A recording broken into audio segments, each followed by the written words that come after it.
একদিন এই ভালুকটা তার স্কুলের ছুটি পেয়ে নাক ডেকে ডেকে ঘুমাতে শুরু করে দেয়।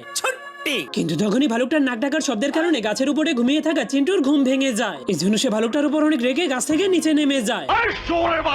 তখন সে তাকে গালি দেওয়ার পর তার ঘুম ভাঙানোর জন্য বেল বাজাতে শুরু করে দেয়।